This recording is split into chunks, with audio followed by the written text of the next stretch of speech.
Buenas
noches con todos. Comenzamos en unos... Señor profesor, buenas noches. Buenas noches, buenas noches. Ujú. Comenzamos en unos 3 minutos.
Muy bien. Ahora sí, vamos a comenzar con el ya acostumbrado listado de asistencia.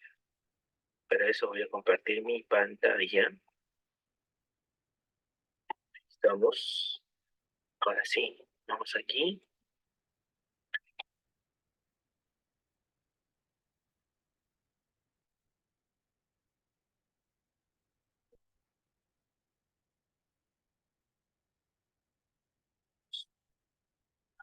Hoy día vamos a ver la sesión 18.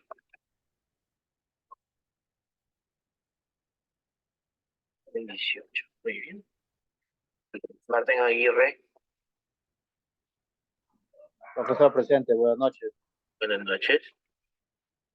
Patrick Agurto, ¿Qué tal, profesor? Muy buenas noches, presente. buenas noches. Michelle Anchelia, Presente, profesor. Buenas noches. buenas noches. Elisa Ángeles, Buenas noches, profesor. buenas noches. Stuart Aparicio, está por ahí Stuart Aparicio, parece que no. Muy bien. Dana Arias,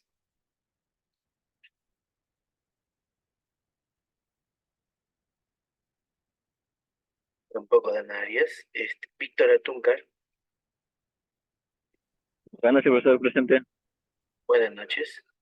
Víctor Beldi, Señor profesor, un honor, buenas noches. buenas noches. Carol, buen día, Presente, profesor. Buenas noches. buenas noches. Manuel Calderón, Presente, profesor, buenas noches. buenas noches. Roberto Calla, Profesor, buenas noches, presente. buenas noches. César Campos, Buenas noches, profesor, presente. buenas noches. Pedro Capristano, Profesor, presente, buenas noches. buenas noches. Miguel Córdoba, Buenas noches, profesor presente.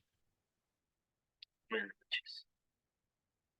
Nelly Espino, Buenas noches, profesor presente. buenas noches. Rocío Gutiérrez,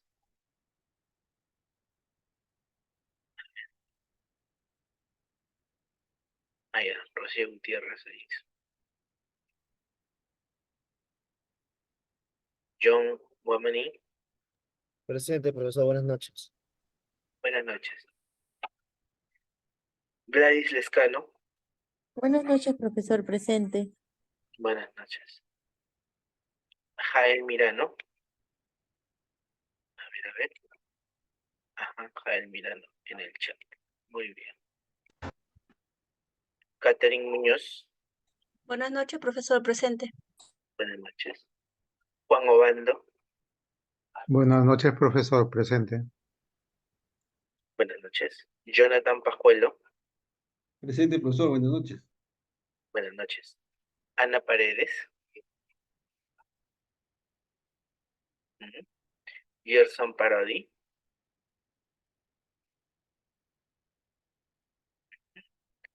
Pascual Ramos, Presente, profesor. Buenas noches. buenas noches. Cristian Romaní, Buenas noches, profesor presente. buenas noches. Jorge Sarmiento,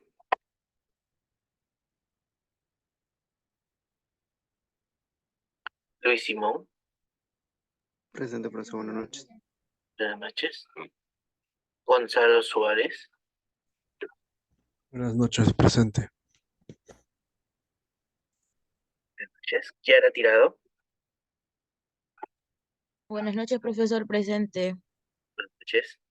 Miguel Velázquez, Buenas noches, profesor presente. buenas noches. Alan Zavala, Profesor, buenas noches, presente. buenas noches.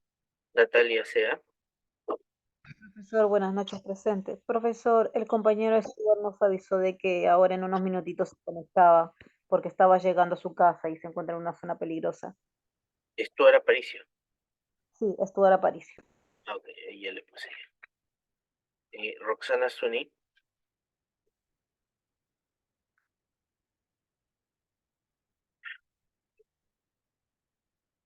muy bien. A ver, un repaso rápido. Profesor, buenas noches presente. Ah, ya. Muy bien, Roxana Zúñiga. Repaso rápido.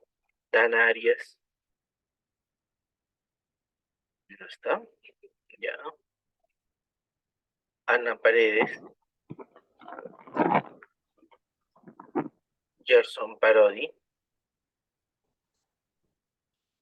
Jorge Sarmiento. Muy bien.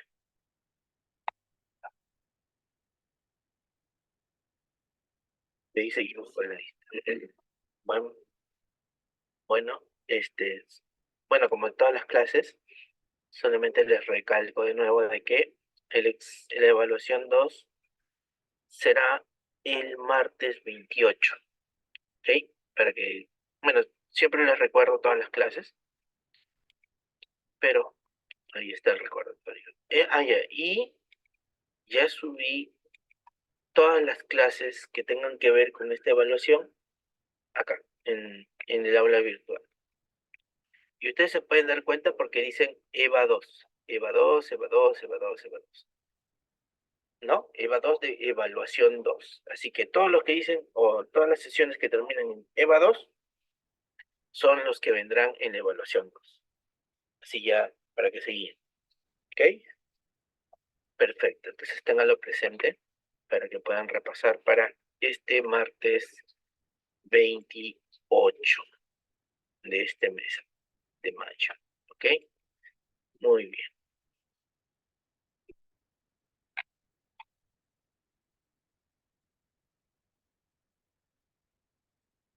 Muy bien, nosotros vamos a ver un tema que me parece que por ahí que lo hemos visto también en reprografía, pero lo vamos a ver dándole un enfoque un poco diferente, ¿no? Entonces, nosotros vamos a hablar un poco de los repositorios digitales, ¿no? Un poco también vamos a ver la realidad de acá de Perú en cuanto a los repositorios digitales, ¿no? Y los software que más se utilizan y más o menos ver este tema, ¿no? Perfecto. Entonces, ustedes saben muy bien, ¿no? Ya sea por experiencia propia o por las clases que se ha tenido en el transcurso de estos ciclos, ¿no? Es de que un repositorio digital es básicamente, tal como su nombre lo dice, un lugar donde se puede concentrar un determinado número de documentos, ¿no? En este caso, documentos pueden ser documentos en diferentes formatos, ¿no? Ah, perdón, un ratito. Dan Arias acaba de llegar y Jorge Sarmiento, ¿no? Dan Arias y Jorge Sarmiento. Buenas noches a los dos. Ahorita les pongo su asistencia.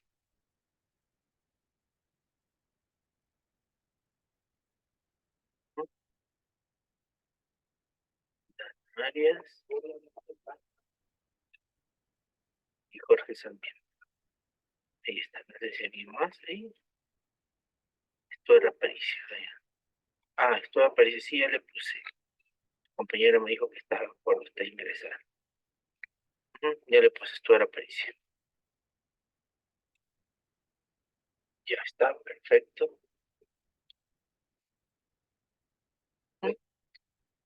Muy bien. Ahora sí, los repositorios digitales, tal como su nombre lo dice, es un lugar donde se puede concentrar o almacenar. No solamente es que tiene una función más amplia que el almacenamiento, pero digamos que su función comenzó siendo eso, un lugar, un hub, un lugar centralizado donde se pueden almacenar documentos, cualquier tipo de documentos. Y bueno, obviamente, al estar almacenados, poder exponerlos, ¿no? Y al exponerlos, poder buscarlos, ¿no? Y obviamente, categorizarlos también y poder ser consultables en cualquier web, ¿no? En cualquier página web de repositorio digital, ¿no? Entonces ahí está. Vamos a empezar a ver este tema.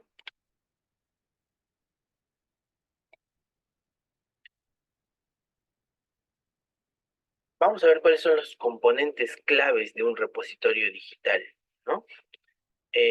Primero que tenemos que ver la infraestructura. Ahorita voy a abrir aquí. Y tan montado softwarecito de gráficas.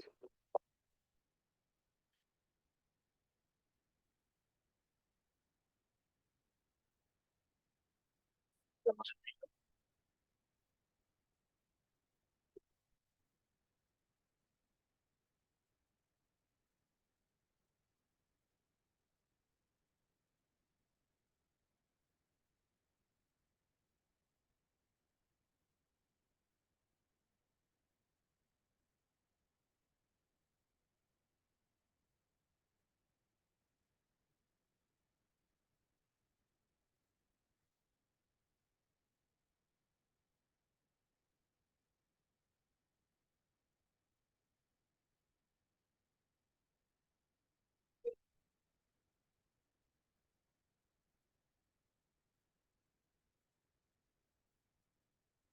Ujú.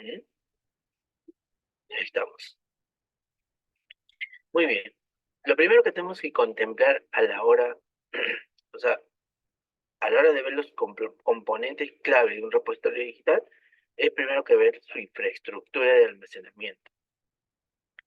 Porque ya saben que un repositorio digital comenzó siendo la principal estrategia de la implementación de un repositorio digital.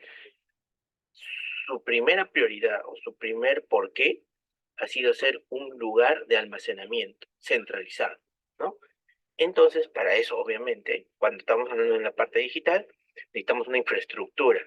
Cuando hablamos de infraestructura, nos estamos refiriendo al hardware o a la tecnología donde se va a almacenar la información.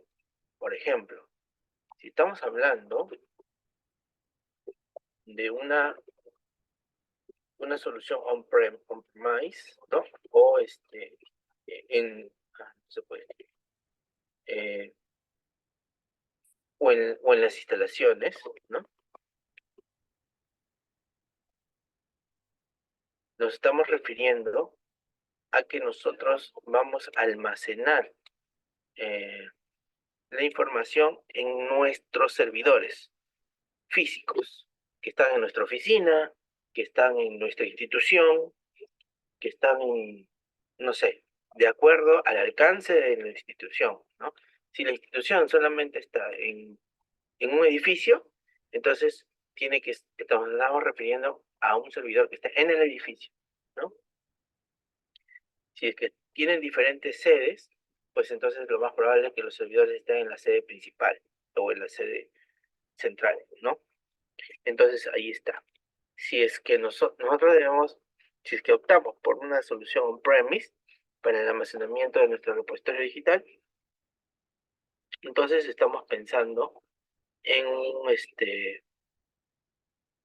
en un servidor, ¿no? Y este servidor, obviamente, tiene tiene un disco duro, tiene un lugar donde se almacenan los archivos de manera física, ¿no? Ahí está. Este sería la infraestructura, un servidor. Pero, si es que nosotros estamos hablando de, claro, básicamente eso, ¿no? Un lugar físico donde se almacena, pero si estamos hablando de la nube, ¿no? De la nube, entonces el término de servidor ya no estaría ahí, ¿no? Sino nuestra información se almacenaría en la nube, ¿no? ¿Ven?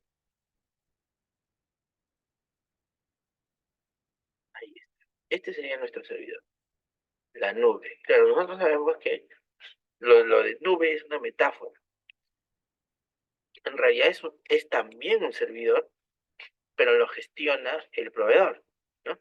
Por ejemplo, si esta nube es de Google o de Microsoft, o de AWS. Entonces, los que gestionan esto son esas empresas, ¿no? Entonces, ahí está. Eso sería, digamos, en la parte de la nube, ¿no? La parte de la nube, y este sería en la parte del on-premise, cuando tenemos, implementamos este repositorio en un servidor. Pero ya sea en on-premise o en la nube, nosotros necesitamos una estructura de archivos, ¿no?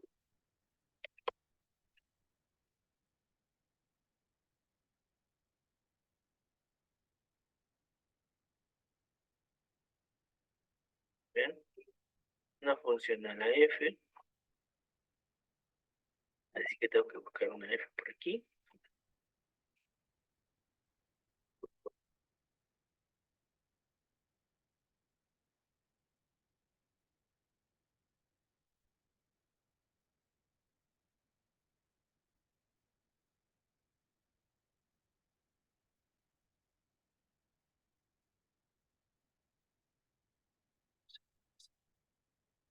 ¿No? Ni siquiera copiar. ¿Eh?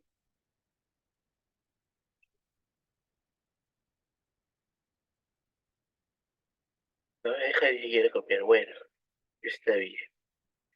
Ya, vamos a ver de qué otra forma puedo poner.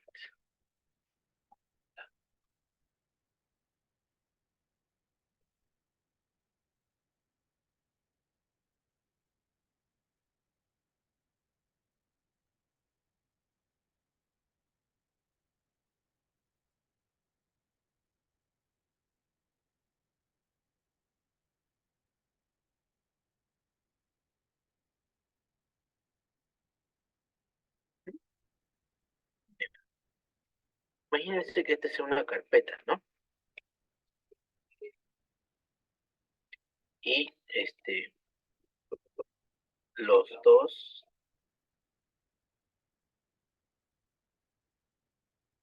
los dos sistemas, tanto el on-premise como en la nube, tienen que soportar el, el hecho de organizar nuestros archivos en carpetas.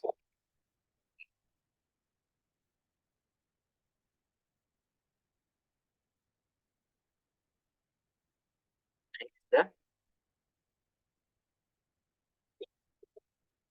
¿Ven?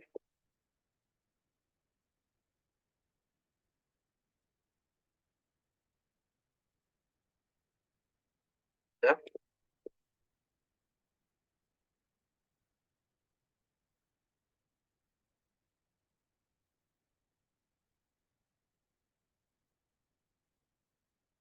Organizarlo bonito.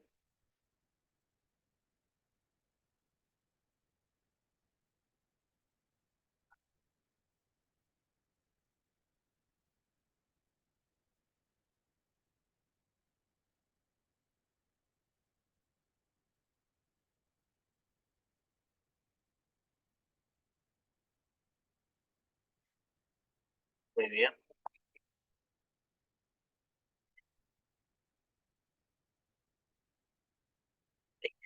Entonces, imagínense que esto sea una estructura de archivos, ¿no?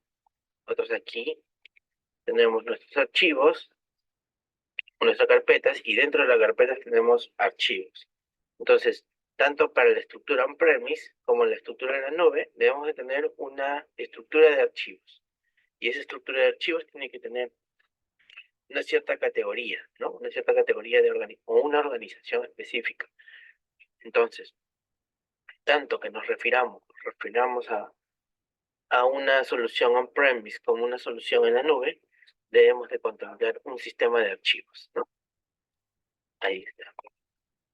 Y acá ponemos, ¿no? La infraestructura de almacenamiento. Para eso, servidores o la nube o sistemas, y también debemos de contemplar el sistema de archivos, ¿no? Es la estructura de cómo se almacenan las carpetas, ¿no? Y los archivos, cómo se van a recuperar estos, ¿no?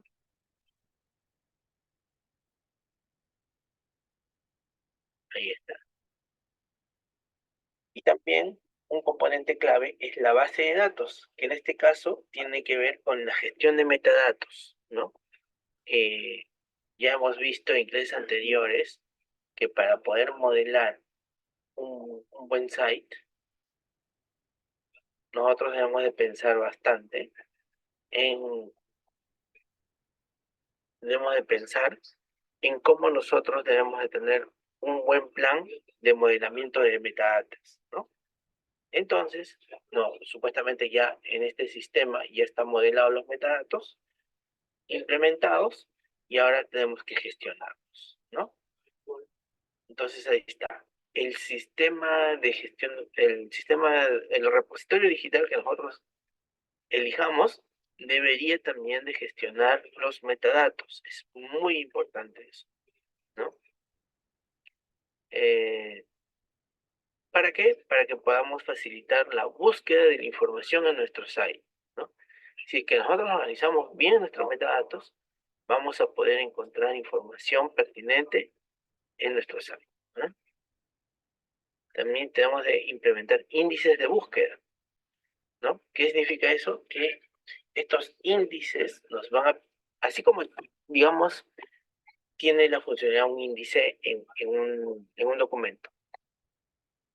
Es como que una especie de lugar donde nosotros tenemos mapeado todas las partes de nuestro documento, ¿no? En este caso, es un lugar donde está mapeado también los documentos o los metadatos, pero a través de palabras claves, ¿no? Lo que lo hace aún más rápido la búsqueda en estos repositorios digitales. La búsqueda de información en estos repositorios digitales, ¿no? Ahí está.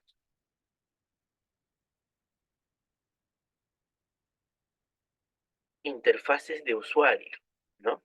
Es muy importante que nuestra interfaz de usuario de nuestro repositorio digital sea accesible desde cualquier dispositivo. Eso es básico, ¿no? Pero número uno es de que sea visualizado de manera 100% ok en un celular. Hoy en día, las páginas que no soporten o no se haya enfocado primordialmente en su diseño para celulares, entonces está en nada, ¿no? Porque hoy en día nosotros vemos casi toda la información en celulares. Solamente los que tienen acceso a una oficina, ¿no? O trabajan casi siempre en su computadora personal en su casa, ¿no? ¿No? Ellos quizás alternan un poco el dispositivo móvil con la laptop o con la computadora, ¿no? La desktop. Pero normalmente, a nivel global, las personas utilizan muchísimo más el celular que las computadoras convencionales, ¿no? Entonces, nuestra interfaz de usuario debe ser muy amigable con diferentes formatos, pero más que nada con formato mobile, ¿no? Ese es lo primordial, ¿no? Uno dirá, pero no, pero sí, las personas buscan información en su celular hoy en día, ¿no? Ahí está.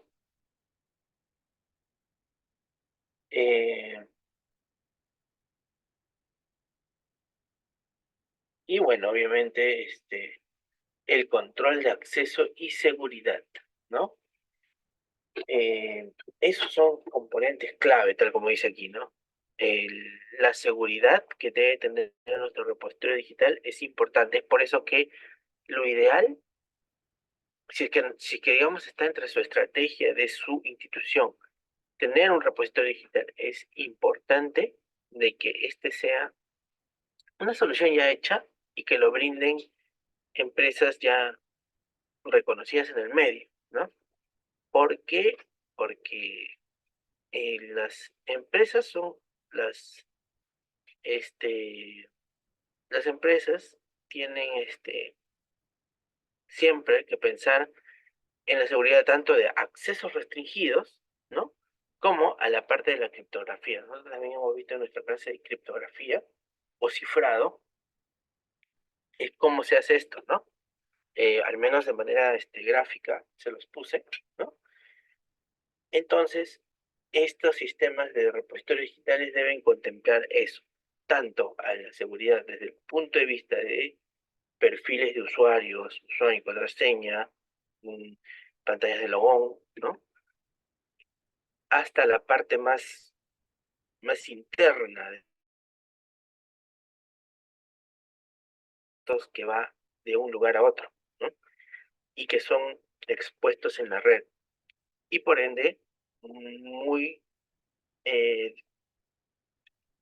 propensos también a ser hackeados. Más que nada, cuando estamos hablando de una institución del Estado o una institución medianamente grande, ¿no? Ahí está, entonces hay que tener mucho, muy en cuenta eso, ¿no? La seguridad. Y esto se divide en autentificación del usuario y el cifrado de los datos.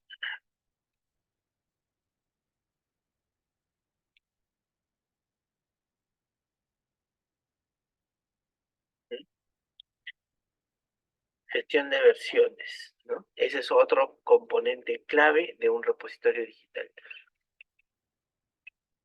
Y eso es como parte de una estrategia de preservación digital también, ¿no? Que es muy importante que nuestros documentos se versionen, porque así nosotros podemos retroceder en el tiempo y decir, bueno, esta versión no es la que debería de quedar, mejor 2 versiones atrás, la versión atrás, hay que volver a levantarlo. Entonces, eso se hace en un buen software de repositorio digital, ¿no? El control de versiones. Entonces, sí es necesario esta funcionalidad en cualquier repositorio digital. No se preocupen que al final nosotros vamos a ver unos software un listado de software de repositorios digitales y obviamente contemplan todas estas opciones, ¿no? Entonces ahí está, historial de versiones. En este caso tenemos que verificar las versiones de cada uno de los archivos, ¿no? Integración. ¿Qué significa esto? Los APIs, ¿no? Permiten la integración con otros sistemas y aplicaciones empresariales, ¿no? Esta parte de la integración, miren, todo software de gestión documental, por ejemplo, o todo software de repositorio digital, deberían de poder conectarse a cualquier otro tipo de aplicación externa, por ejemplo, Google Drive, OneDrive, SharePoint, ¿no? Poder conectarme y tratar de conversar y tratar de que estas aplicaciones conversen y que y eso gracias a que tienen elementos, o sea, nuestro repositorio digital tiene que tener elementos que nos permiten conectarnos con otras páginas, ya sea como APIs, ¿no? No sé si ustedes han escuchado ese término, pero API es como un enchufe, ahí está. Imagínense un adaptador, ¿no? Imagínense que su página web hable chino y hay otra página web que hable en inglés. Es un caso ficticio, ¿no? Que hable en inglés, ¿no? Entonces, para que los dos puedan entenderse, los dos sistemas necesitan un conector, ¿no? En los cuales, si los conecto de lado, ya los dos hablan un idioma neutral que entienden uno del otro, ¿no? Gracias a este conector. Y se pueden comunicar, pueden pedirse favores, pueden ayudar al otro, y esto mismo pasa con los APIs. Los APIs son como unos conectores o unos túneles que te permiten poder conversar con interactuar con otros sistemas. Por ejemplo, no sé si ustedes han visto casi todas las páginas que te tienes que suscribir a cualquier cosa en la web, te dan la opción de poder loguearte con tu cuenta de Google, o tu Facebook, o tu Instagram, ¿no? Así dice, conéctate o inicia sesión con tu cuenta de YouTube, de Google, ¿no? Ya. Entonces, para que eso suceda, porque esa página no es propietaria de Google, ni viceversa, ¿no? Es una página independiente. Entonces, ¿cómo hace para que pueda reconocer el login de Google, por ejemplo? Fácil. ¿Por qué? Porque utilizan APIs, conectores digitales que conectan los sistemas de Google con este sistema chiquito, ¿no? Entonces, a eso nos referimos con integración, ¿no? Perfecto.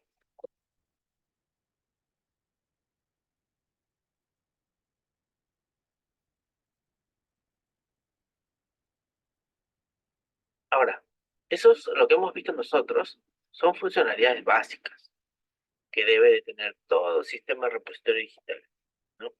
Pero también hay unas funcionalidades avanzadas. ¿Qué nos permite esto? Es muchas cosas. Por ejemplo, indexación completa de texto, ¿no?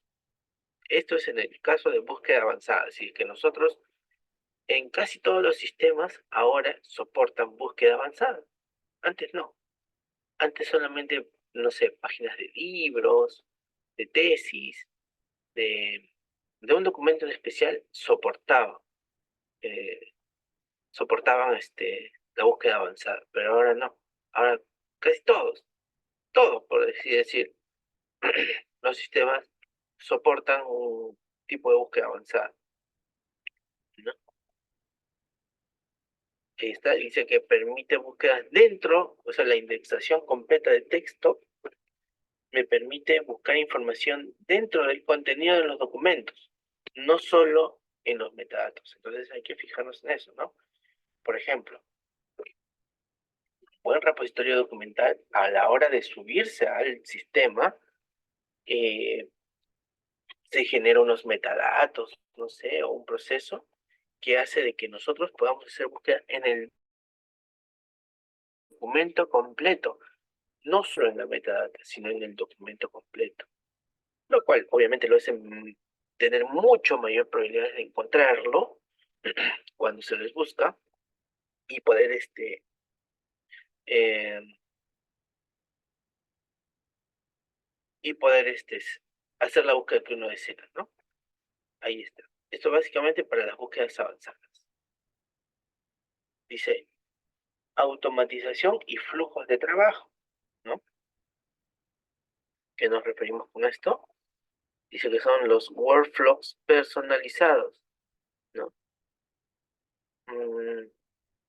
Automatización de procesos documentales, como la aprobación de documentos, revisión y publicación, ¿no?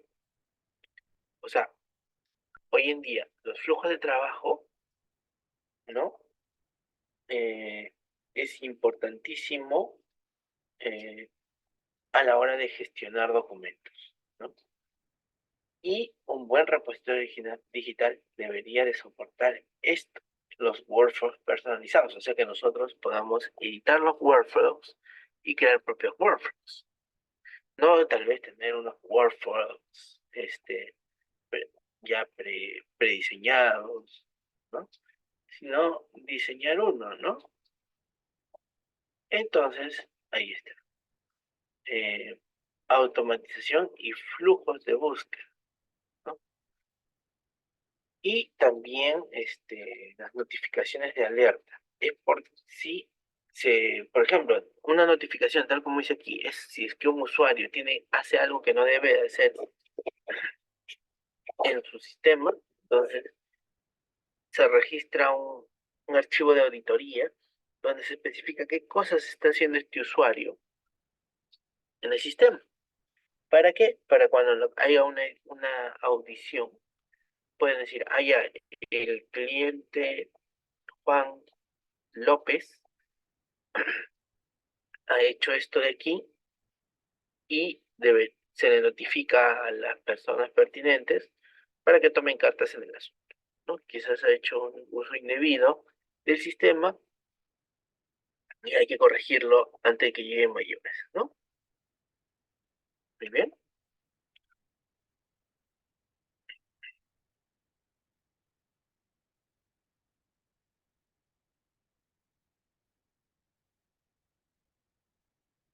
Ahí está. Otra de las funciones avanzadas es la colaboración, ¿no? ¿Qué nos referimos con esto? De que todo repositorio digital debería de permitir a los usuarios trabajar simultáneamente en un documento. Por ejemplo, OneDrive es un repositorio, ¿no? Es un repositorio digital, donde se almacena documentos. En este caso, documentos de Microsoft, ¿no? El OneDrive. Entonces, los documentos de OneDrive se pueden editar de manera colaborativa. O sea, uno abre un documento ahí, le pasas el link a tu amigo y tu amigo al abrirlo puede también trabajar al mismo tiempo que tú en un documento. A eso se le llama colaboración, ¿no? Donde múltiples usuarios pueden trabajar simultáneamente en un documento. Pero ojo, yo he visto en algunas instituciones que esto también trae un problema, ¿no? Y es el hecho de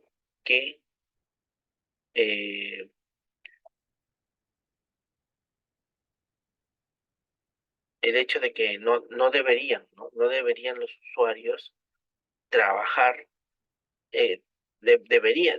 o sea, un sistema de repositorio digital debería permitir trabajar de manera colaborativa, ¿no?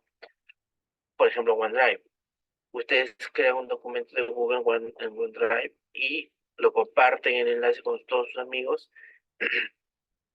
ya sea para un trabajo o para lo que sea, y pueden trabajar todos a la vez en un mismo documento.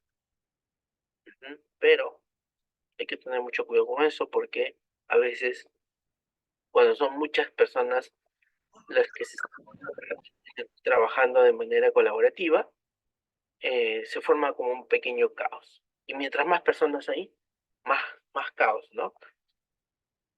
Entonces hay que tener mucho cuidado con eso, saber con cuántos números de personas trabajar a la vez en un documento y para mantener el orden y la planificación en ¿no? En el trabajo de Vayan, Gerson, pero no hay problema. Ahorita le pongo a Gerson. Gerson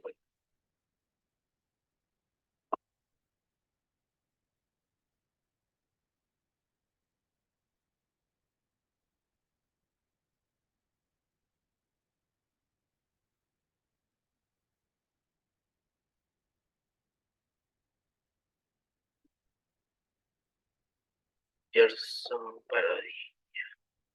¿Se encuentra Ana Paredes? No, no. Muy bien, según mis cálculos, solamente falta Ana Paredes. El resto sí está. Perfecto, ahí estamos. Entonces, ahí está la colaboración, ¿no? La colaboración, me permite trabajar de manera colaborativa con los documentos, ¿no? Ahí está. Entonces, otra funcionalidad avanzada en un repositorio digital es la conformidad y auditoría. ¿Qué quiere decir eso? Que todo debería de registrarse, ¿no? Todos los movimientos que se hagan todos los movimientos que se hagan en el sistema, ya sea que se elimine un documento, se actualice, se crea una nueva versión, se suba un documento, todas esas funciones se tienen que registrar, ¿no? Se tienen que registrar para que se pueda ver una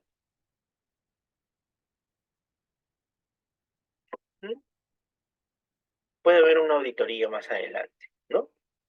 Y no necesariamente una auditoría propiamente dicha, ¿no? Quizás simplemente que haya una persona que se dedique a rastrear problemas.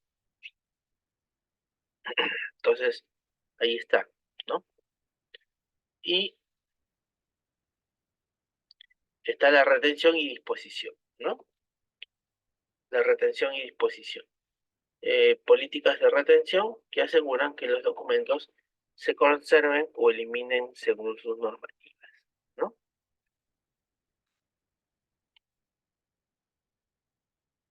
Ahora, antes de ver los tipos de repositorio digital, vamos a hacernos un pequeño break de unos 10 minutos y vamos a regresar. Solo 10 minutos, hasta las 9:25.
Bien, vamos a continuar.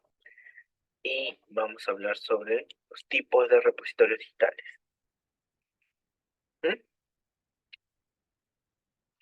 Bueno, hay muchos tipos, pero uno de los más conocidos son los repositorios institucionales. En nuestro país hay muchos repositorios institucionales instalados o implementados con un software especializado de repositorios digitales. Por ejemplo, DSpace. DSpace, y eso lo vamos a ver más adelante, ¿no? Es un software especializado para la implementación de repositorios digitales. Por ejemplo, miren.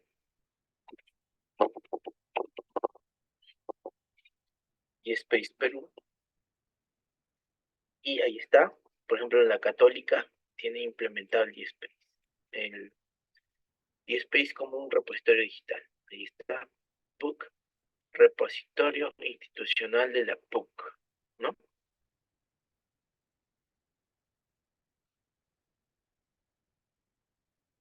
Ahí está. Ujú. Sus documentos.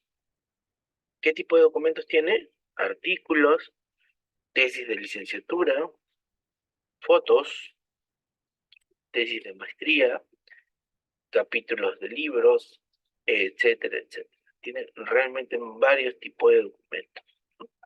Que ellos suben aquí. En este caso, pues son información, producción científica de sus alumnos, ¿no? Y docentes. Ahí está.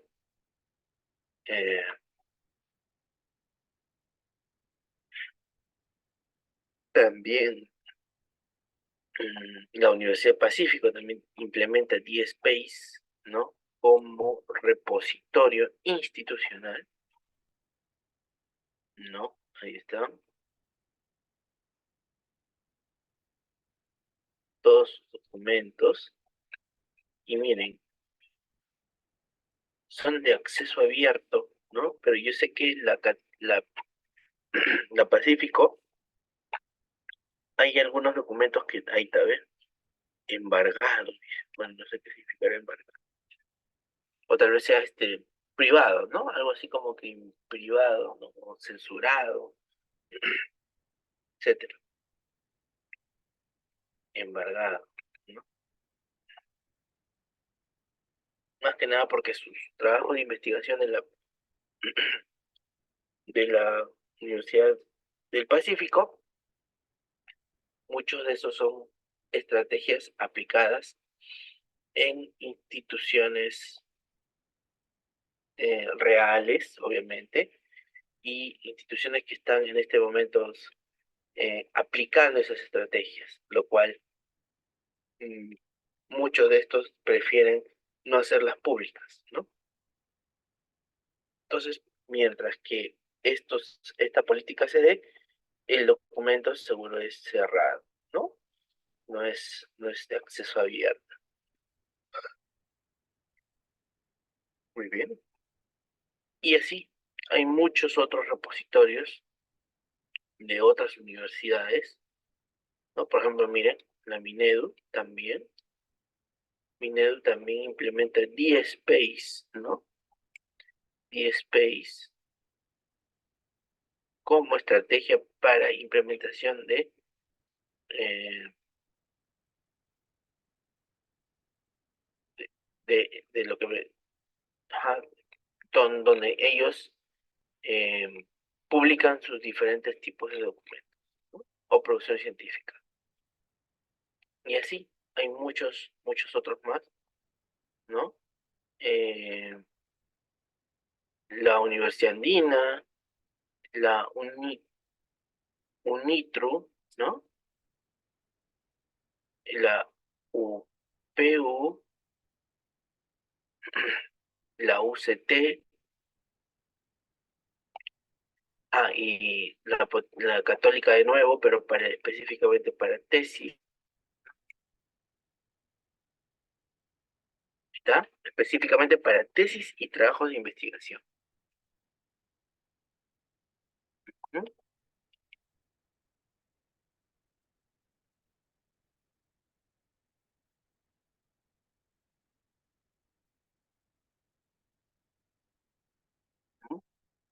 tesis de la Católica y demás. Hay muchas entidades de educativas del país que implementan 10, ¿no? Entonces, digamos que es el repositorio institucional número 1 en el Perú, ¿no? Así que si es que en algún momento, ¿no? Por ahí se lanza la oportunidad de que ustedes tengan que proponer un repositorio institucional para una institución educativa, ¿no?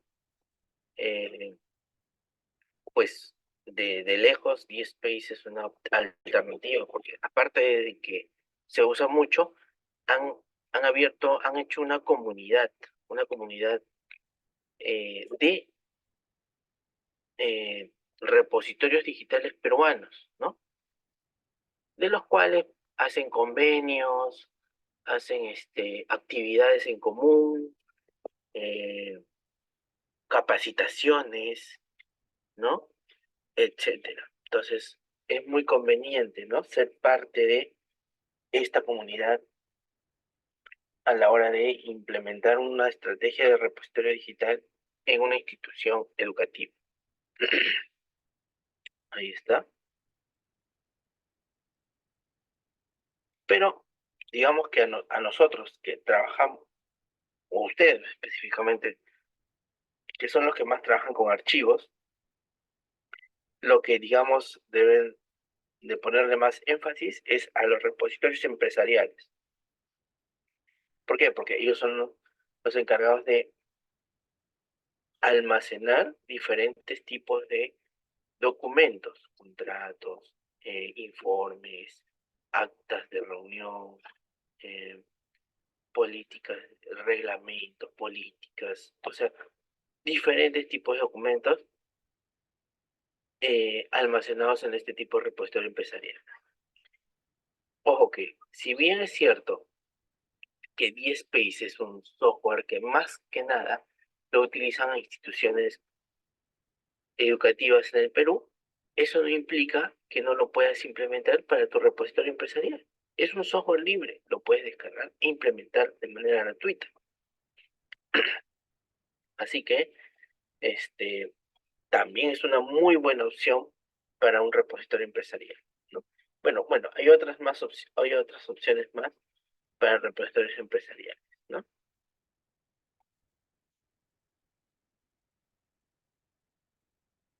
Existen también los repositorios temáticos. Por ejemplo, bueno, como les dije, ¿no?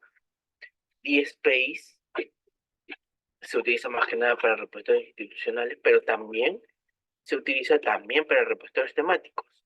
Por ejemplo, nosotros vimos de que la Pontificia Universidad Católica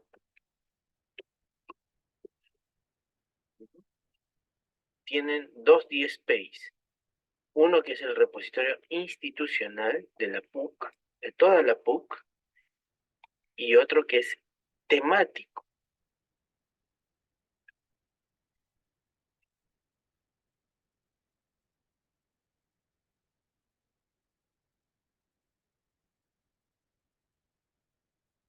¿Mm?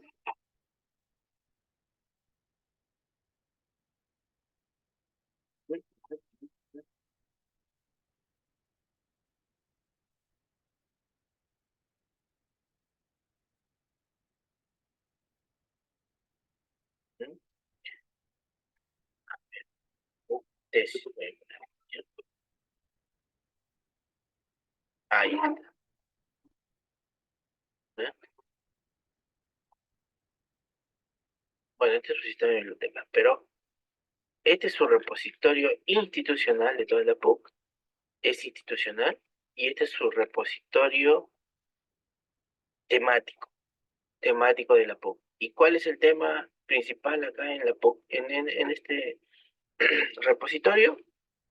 Es que es de tesis y de trabajos de investigación, ¿no? Exclusivamente de esos dos temas, tesis y trabajo de investigación. Que en sí, una tesis es un trabajo de investigación, ¿no?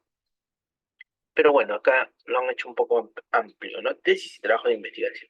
Porque en realidad un repositorio temático puede ser de una sola cosa, por ejemplo, de tesis, o de libros, o de revistas, o de documentos, o no sé, pues, ¿no? A lo que tú elijas como único, como un tema específico. Entonces, eso es lo que nos referimos con repositorios temáticos. Que puede ser un repositorio, no sé, de datos científicos, colección de artes digitales, ¿no? Eh, exposición de una sala de arte, etcétera, ¿no? También existen los repositorios públicos, y aquí va otra, ¿no? Por ejemplo, la Minedu. Minedu también tiene DSpace. La Minedu es un repositorio institucional, sí, pero es un repositorio público que alberga diferentes documentos de diferentes lugares, ¿no? En este caso de toda la comunidad de DSpace, ¿no? ¿Está? ¿Mm? Ahí está. Entonces, la Minedu es un repositorio público. También hay DSpace Renati. Renati es una entidad de la SUNEDU, ¿no? Que es el Registro Nacional de Trabajos de Investigación. Eso es un repositorio público. Solo que creo que no está funcionando bien, sí. No está funcionando bien, pero en este Renati, que pertenece a la SUNEDU, se guardaban o se encontraba era un portal, un repositorio donde podías consultar trabajos de investigación de todo el Perú, ¿no? Entonces, por algún problema interno, no está funcionando. Pero esto, por ejemplo, sería un repositorio público, ¿no? También había un DSpace de...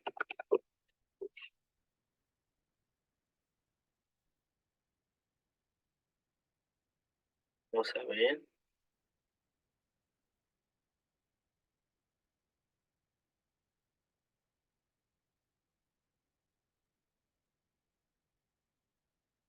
¿Mm?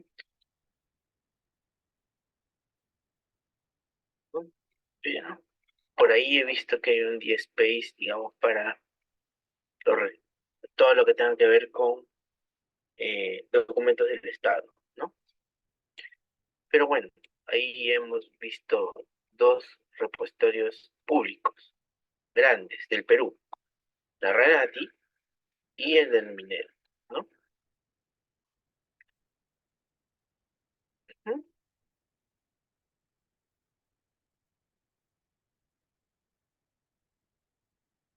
Y ahora nosotros vamos a ver las ventajas, ¿no? Las ventajas de poder implementar una estrategia de repositorio digital en nuestras instituciones. Primero que nada, la eficiencia operativa, ¿no? Donde nosotros podemos reducir el tiempo y el esfuerzo necesario para encontrar y gestionar documentos. Que lo que pasa es que los repositorios digitales, al instalarlo, nosotros podemos configurar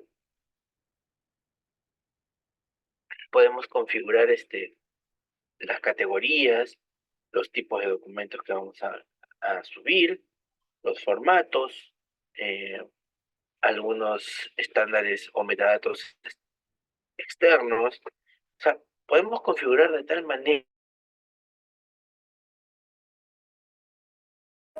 de que a la hora de que categorizar, a organizar y a mostrarse, y obviamente a ser buscable en este sistema.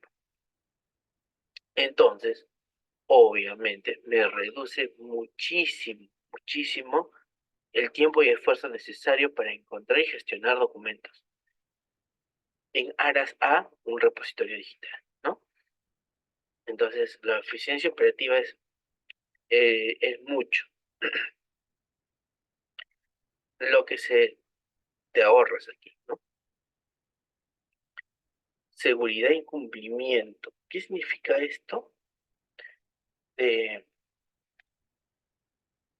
Por ejemplo, DSpace, al ser un producto ya estable y probado por toda una comunidad mundial, entonces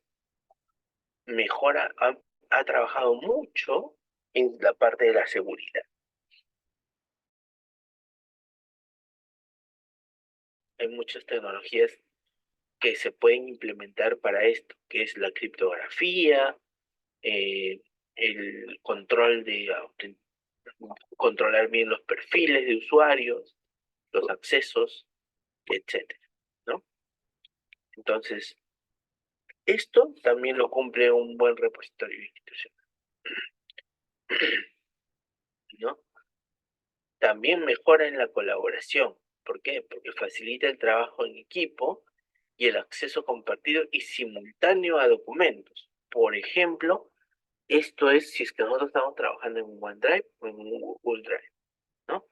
Que son Google Drive, OneDrive, SharePoint son repositorios digitales donde se almacena información digital y a la vez también se hace trabajo colaborativo.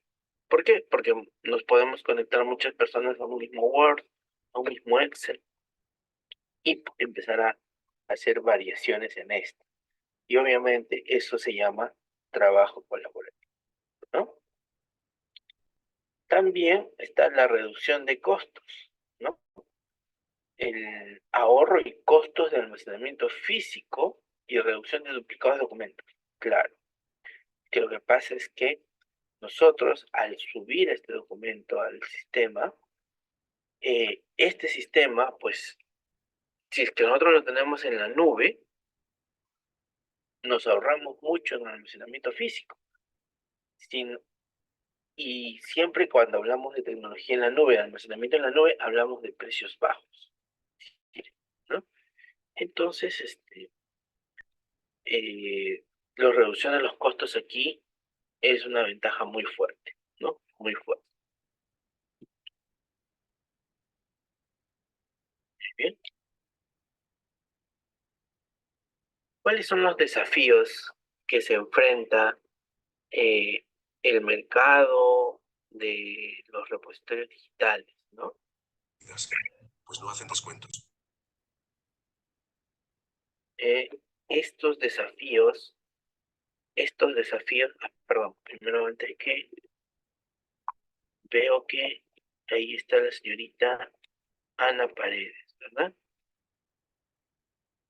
Voy a ponerle en la lista. ¿Okay? Sí, profesor, buenas noches. Disculpe la tardanza. No se preocupe, ahí está, ya le puse. Ya, con eso, ya todos están con asistencia check el día de hoy, así que ya no es necesario que tome lista al final de la clase. Muy bien. Ahí está, desafíos, ¿no?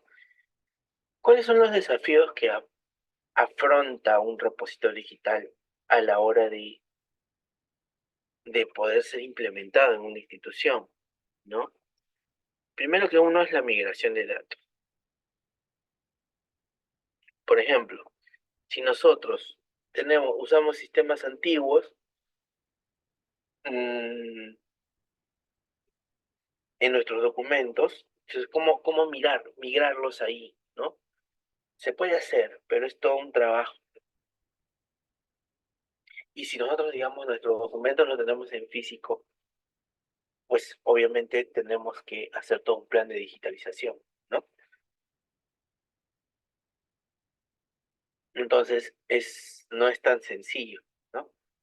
La decisión va por el hecho de que, por la disponibilidad de los documentos en digital y cómo es que se está gestionando estos documentos hoy en día, ¿no? Y obviamente, si bien, por ejemplo, en el caso de DSpace es gratis la implementación de DSpace, pero el costo en cuanto a tiempo, ambientación de la nueva tecnología, cambios de forma de trabajo, ¿no? Porque un repositorio digital encajaría perfectamente en una estrategia de transformación digital, ¿no? Si es que nosotros, no sé, tenemos nuestros documentos en físico y queremos tener un repositorio digital, entonces, perfecto. En la parte de la digitalización y la parte del cambio de chip a las personas es parte de, ¿no? Entonces, ahí está. La migración de datos es un desafío muy grande, ¿no? Muy, muy grande, porque los datos, si es que ya tiene un status quo implementado, va a ser un poco difícil romper esos paradigmas y poder cambiarnos a este nuevo sistema, ¿no? Que sería un repositorio digital. Entonces, eso es uno de los problemas que se tiene que saltar. Bueno, y otro es la gestión del cambio, por ahí que les dije, ¿no? Y esto va más que nada orientado a las personas, ¿no? Personal, los usuarios, nuestros proveedores, o todas las personas que interactúan con el sistema, o que van a interactuar con el sistema. Tiene que haber capacitaciones, ¿no? Manuales de operaciones, tutoriales, muchas cosas que se tienen que implementar para que nuestros usuarios no tengan un shock, ¿no? Un shock fuerte en cuanto a la implementación de esta solución, ¿no? Otro desafío es la escalabilidad, ¿no? Es que, bueno, normalmente estos sistemas son escalables. O sea, este sistema se acopla a la cantidad de documentos que tú tengas. Puede ser que tengas poquitos o puede ser que tengas muchísimos. El sistema, estos repositorios digitales se acoplan, digamos, al tamaño, pero lo que no se acopla es en sí es el documento, la cantidad de documentos en sí, ¿no?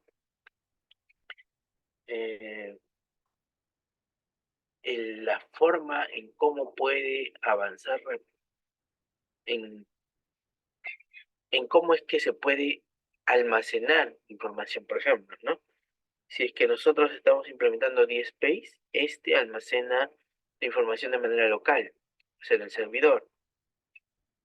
Entonces, nosotros estamos supeditados al disco duro del servidor, ¿no? Si es que se rebasa la capacidad de almacenamiento, entonces ahí hay un paro, ¿no? Ahí hay un stopper que debemos de saltar. ¿Y cómo saltamos? Comprando más disco duro, más almacenamiento, y eso, digamos, ya requiere un presupuesto, requiere tocar puertas, fastidiar a personas, se me llenó el disco, por favor, me pueden comprar otro, ¿no? Para el servidor, etcétera. Entonces, hacer todo un plan de escalabilidad, ¿no? Para que el shock en cuanto al volumen repentino de subida de documentos se pueda manejar, ¿no? Otro es la interoperabilidad, ¿no? ¿Qué significa eso? Miren, nosotros podemos tener nuestro repositorio digital implementado en nuestra institución, pero imagínense que ustedes también tienen un sistema de gestión documental. ¿Cómo poder integrar, ¿no? Nuestro repositorio digital? Por ejemplo, DSpace creo que no conversa con nadie más que con DSpace, ¿no? Pero sí implementa normas, estándares, ISOs para sus metadatos, lo que lo hace poder conversar con muchos otros sistemas que soporten ese protocolo, ¿no? Entonces, ahí está la interoperabilidad, dice, ¿no? Integración con otros sistemas existentes y futuros pueden presentar desafíos técnicos. ¿Mm? Bien.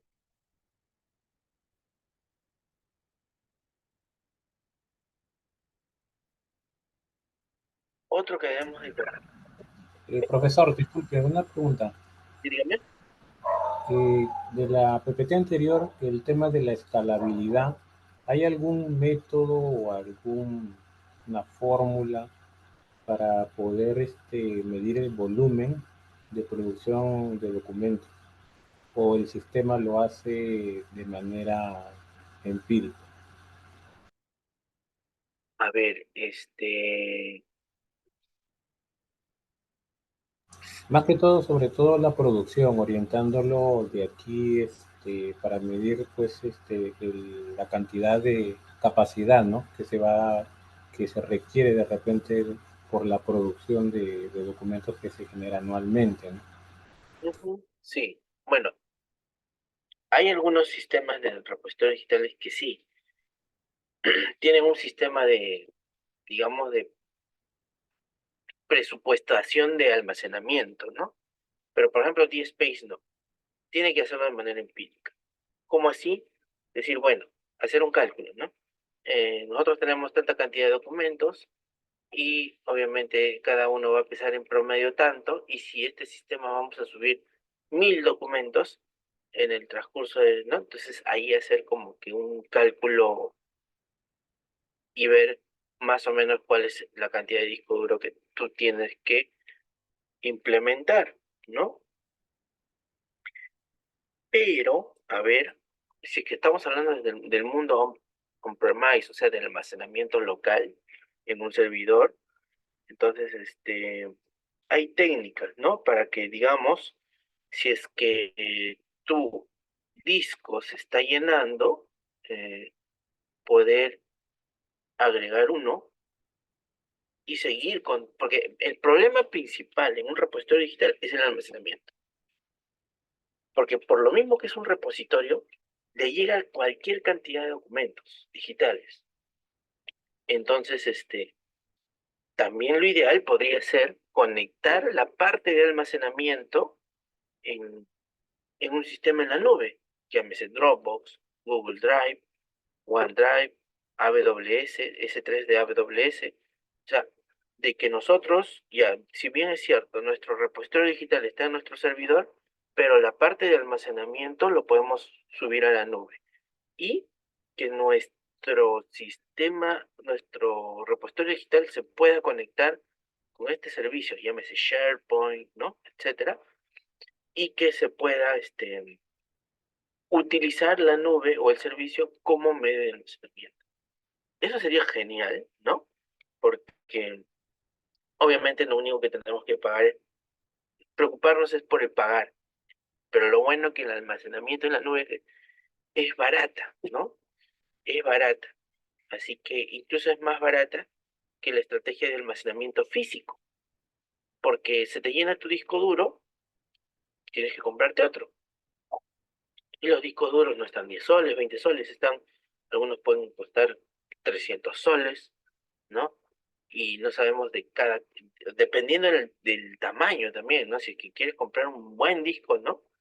Puede costar, no sé, $1000, $1500, un disco de gran capacidad, ¿no? Entonces, eso ya lo hace un precio bastante alto, ¿no? Si tú comparas, por ejemplo, $1000, ¿no? Lo que te puede costar un disco duro de gran capacidad a, no sé, un plan de 20 soles mensuales en Google Drive, ahí tienes, pero para rato, ¿no? Compara, ¿no? 20 soles con $1000, $1000 al chanchán, y 20 soles cada mes, ¿no? Entonces, se hace realmente un costo bien, bien bajo, ¿no? Ahí está. Ahora, consideraciones de implementación de un repositorio digital, ¿no? Cuando nosotros, o digamos, estos puntos es si es que ustedes se sienten identificados o en el o en algún momento de sus labores, de su trabajo, sienten de que estas consideraciones les calza bien, entonces eso quiere decir que son candidatos realmente para poder pensar en una solución de implementación de repositorios digitales, ¿no? Y si es que están pensando ya realmente implementar un repositorio digital en sus instituciones, entonces tengan en cuenta estas consideraciones. ¿Cuáles son? Primero que nada, tienes que evaluar tus necesidades. ¿Qué significa esto? De que tienes que ver cuáles son los requisitos específicos de la organización en términos de volumen de documentos. ¿Ves? Si ustedes se dan cuenta, cuando hablamos de repositorios digitales, lo álgido es el volumen de documentos.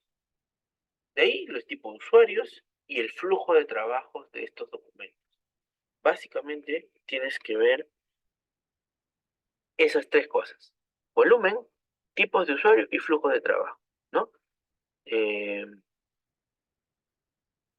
Entonces, pero en primer término, el volumen de tus documentos. Perfecto. Entonces, o sea, ¿qué quiere decir? Ya tú dices, ¿no?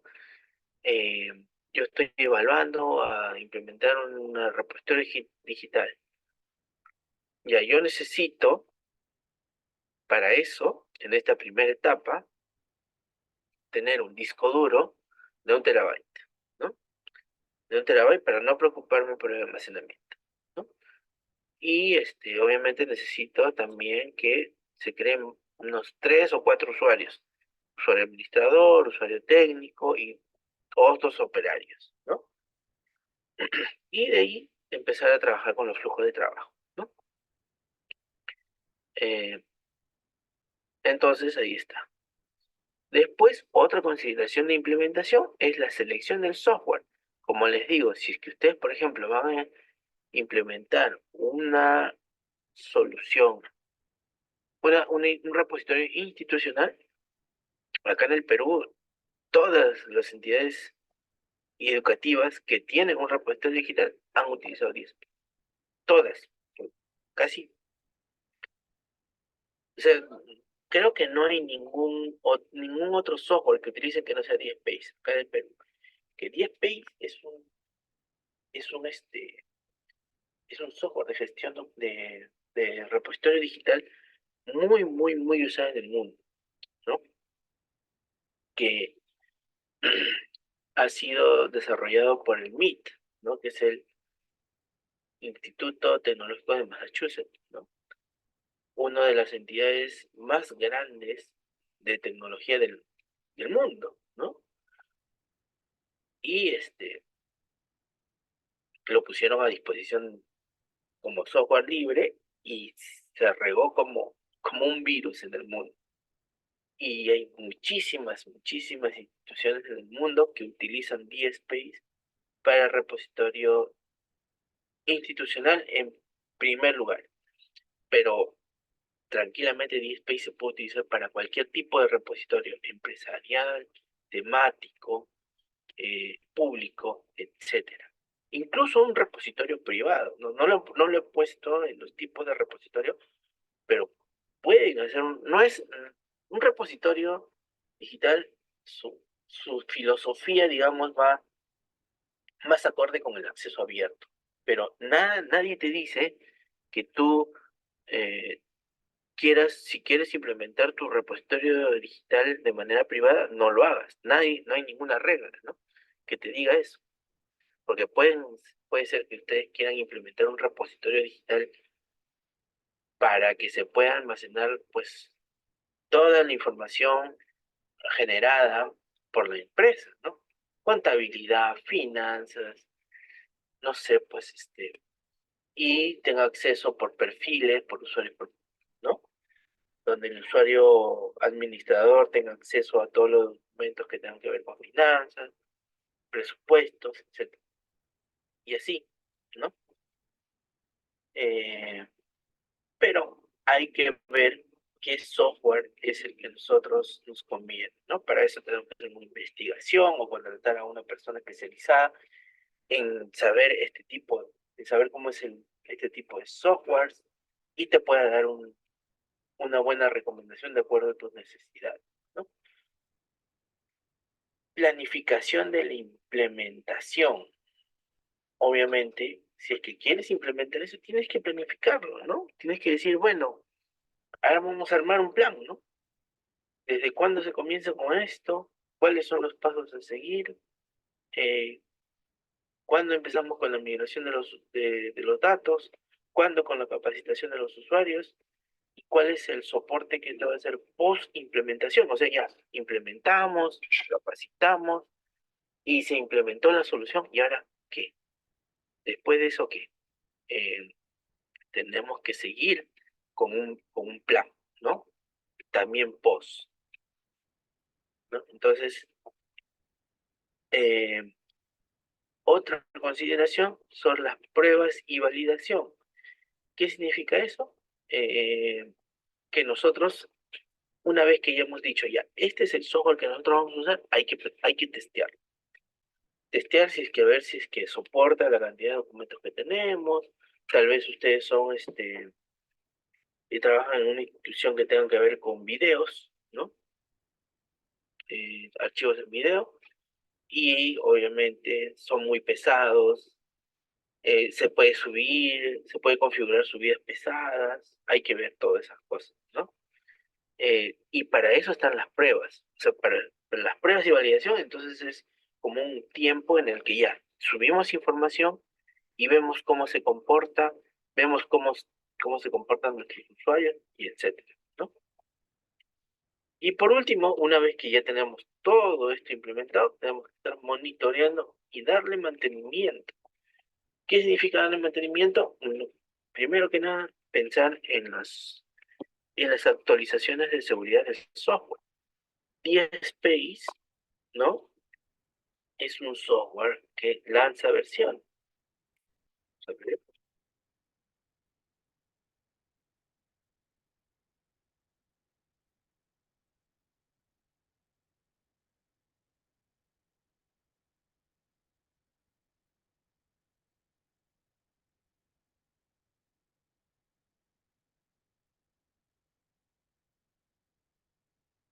Ahí está, DSpace, ¿no? DSpace es un software de repositorio digital y se puede descargar, miren. Downloads, ahí está. La versión 7.61 está ahora disponible, ¿no? Y acá están todas las versiones que han ido sacando en el tiempo. Por ejemplo, están ahorita en la 7.61, ahí está la 7.6, 7.5 y así, ¿no? Todas las versiones antiguas, hasta cierto punto, claro está, ¿no? Y incluso hay una versión, ¿no? Estamos en la versión 7, claro, perfecto. Pero hay una versión 8 que todavía no ha sido lanzado, seguro está en una versión beta, ¿no? Ahí dice, todavía no ha sido lanzado, ¿no? Ahí está, y aquí hay un manual.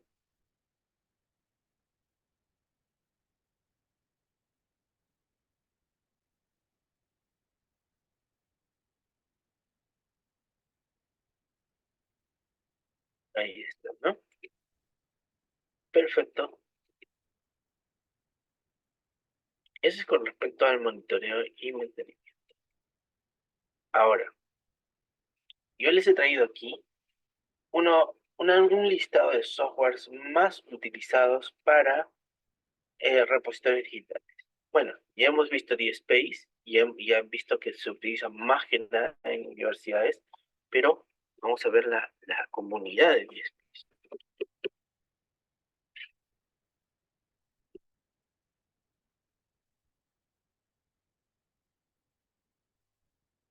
A ver,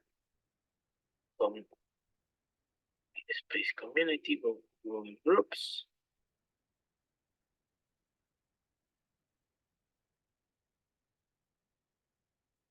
Space Community.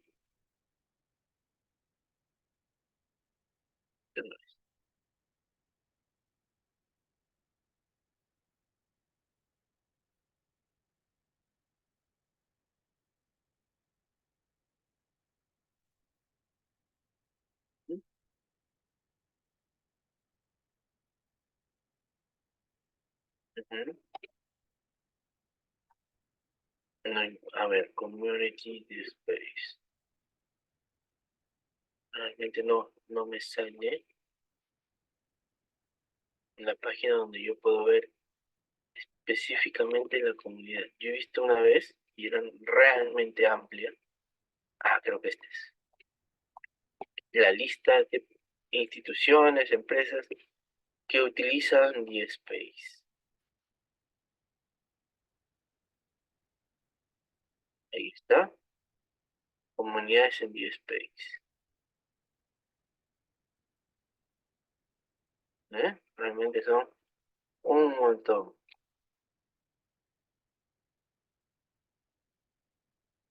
Realmente muchísimo.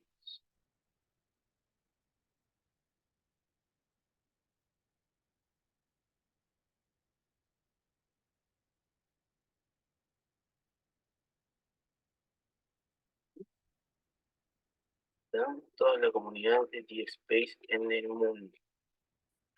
Son realmente muchísimos.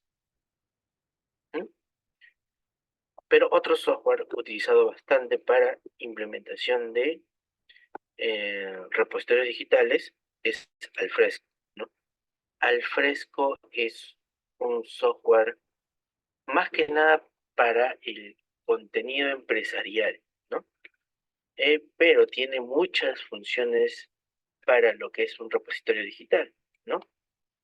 Alfresco es un software de la empresa Hive.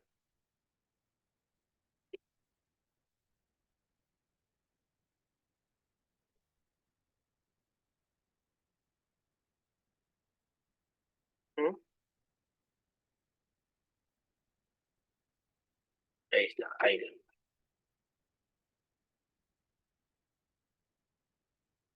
Ahí está, ustedes pueden ver.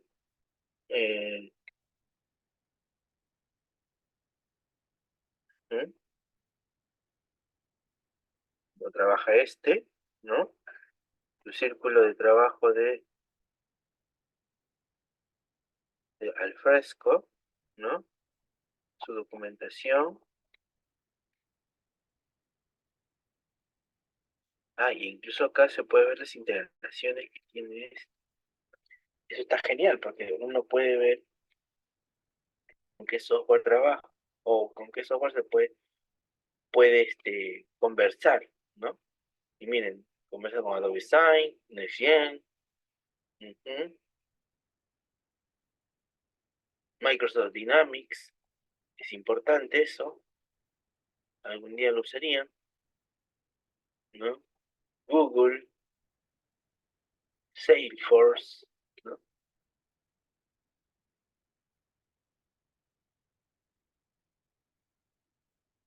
¿Está? Entonces, ahí está. Alfresco es un producto de la empresa Hive. Es código libre y lo pueden descargar. ¿Bien? Otros softwares son el ya conocido SharePoint, ¿no? Este es un software licenciado, así que hay que pagar por esto, ¿no? Pero es realmente muy potente el SharePoint, ¿no? Porque maneja versiones, maneja muchas cosas también, automatizaciones de trabajo en documentos, etcétera, ¿no? También existe el software ePrint, ¿no? Es un software para gestionar repositorios académicos y de investigación, ¿no? Así que más o menos se enfoca en ese tipo de información, ePrints, ¿no? Y Everteam es una solución de gestión de contenido empresarial. Es muy parecido a la Fresco, ¿no? Pero con un enfoque a la gobernanza de los datos o de la información y automatización de procesos. Ahora, el gobierno de datos es todo un tema, que lo vamos a ver también después en otra oportunidad. Bueno, las conclusiones que podemos sacar de este tema de los repositorios digitales es de que son herramientas esenciales para una organización que trabaja con muchos tipos de documentos, bueno, diversos tipos de documentos, pero en volumen tienen mucho volumen de documentos, ¿no? Entonces, siempre hay que estar apuntando nosotros a diferentes tecnologías que nos puedan ayudar a ser más proactivos en nuestros trabajos y poder proponer, ¿no? Proponer cosas nuevas o decir, esto se puede mejorar de cierta forma, ¿no? Todo en pos de la gestión de nuestros archivos. ¿Mm? Muy bien. No se olviden, la próxima semana, el 28 de mayo, es el examen, es la evaluación 2. Así que prepárense para ese día. Yo les comenté al comienzo de clase que ya subí todas las diapositivas